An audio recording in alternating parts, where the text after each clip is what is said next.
অগ্রহায়ণ মাস হল হিন্দু পঞ্জিকার নবম মাস।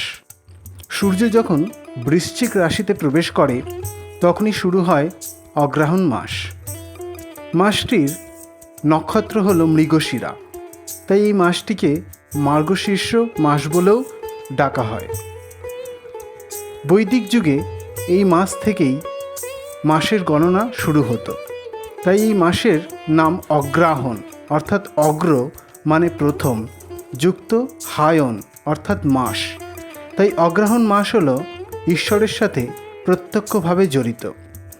গীতাতে ভগবান শ্রীকৃষ্ণ বলেছেন, মাসানাং মার্গশীর্ষ অহং, অর্থাৎ মাসসমূহের মধ্যে আমি মার্গশীর্ষ অর্থাৎ অগ্রহায়ণ। তাই দেখা যাচ্ছে ভগবান নিজেই অগ্রহায়ণ মাসের মাহাত্ম্য বর্ণনা করেছেন এবং অগ্রহায়ণ মাসকে নিজের বিভূতি রূপে ঘোষণা করেছেন। আজ আমরা জেনে নেব অগ্রহায়ণ মাস কেন এত পবিত্র এবং এই মাসে আমাদের কি পালন করা উচিত যাতে আমাদের সাংসারিক জীবন সুখ, স্বাচ্ছন্দ্য, ঐশ্বর্যে ভরে ওঠে। জেনে নেব শুধুমাত্র সনাতনী ভাবনায়।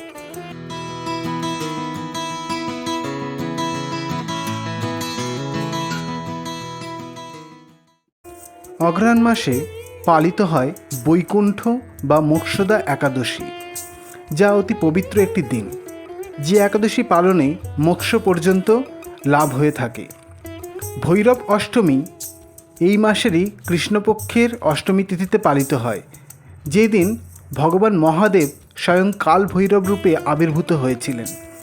বৃন্দাবনে গোপীরা কাত্যায়নী ব্রত পালন করতেন এই অগ্রহায়ণ মাসে শ্রীকৃষ্ণকে পতিরূপে পাওয়ার জন্য।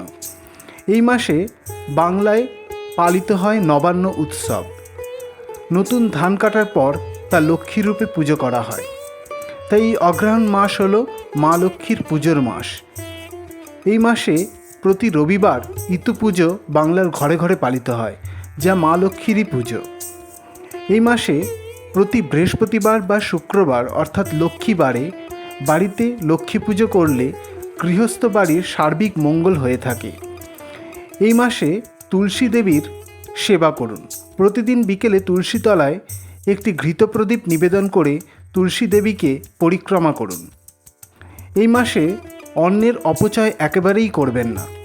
বাড়িতে অন্ন যেন ফেলা না যায় সেদিকে খেয়াল রাখবেন। এতে দেবী লক্ষ্মী কুপিতা হন। আপনার অশেষ ভাগ্য যে দেবী আপনার মুখে দুবেলা অন্ন তোলার ব্যবস্থা করেছেন, আপনাকে অন্ন জোটাচ্ছেন। কত মানুষ সেটা পায় না, কিন্তু আপনি যদি সেই কৃপাযুক্ত অন্ন নষ্ট করে অন্নের অপমান করেন, যে অন্নের জন্য অন্য কেউ হয়তো ভগবানের কাছে কাতরভাবে প্রার্থনা করছে, তাহলে সেই কর্মের ফল তো আপনাকে ভুগতেই হবে। তাই এই লক্ষ্মী মাসে একেবারেই এই কর্মটি করবেন না। পারলে এই মাসের একাদশী পালন করুন। এতে ভগবান বিষ্ণুর সাথে মা লক্ষ্মীরও কৃপা লাভ করবেন। এই মাসে গবাদি পশুকে অন্ন নিবেদন করুন, অন্য পশু পাখিদেরও খাওয়ান।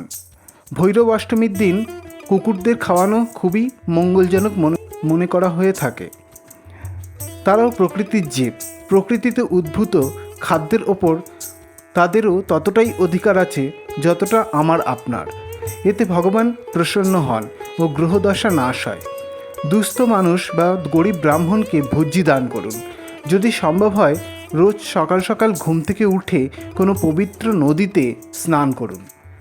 স্নান করে গুরু, গণেশ ও দেবী লক্ষ্মীর পুজো করে মা লক্ষ্মীর পাঁচালি বা অষ্টোত্তর শতনাম পাঠ করুন। প্রতিদিন পাঠ করতে অসমর্থ হলেও বৃহস্পতিবার বা শুক্রবার অবশ্যই এই পাঁচালি বা শতনাম পাঠ করতে পারেন। মা লক্ষ্মীর মন্ত্র জপ এই মাসে বিশেষ ফল প্রদান করে। যতটা পারবেন এই মাসে সাত্ত্বিক জীবনযাপন করুন, তাতে পরিবারের সুখ এবং সমৃদ্ধি বাড়বে এবং মা লক্ষ্মী ঘরে সুস্থিরা হবেন। জয় মা লক্ষ্মী। ওম নমো ভগবতে বাসুদেবায়।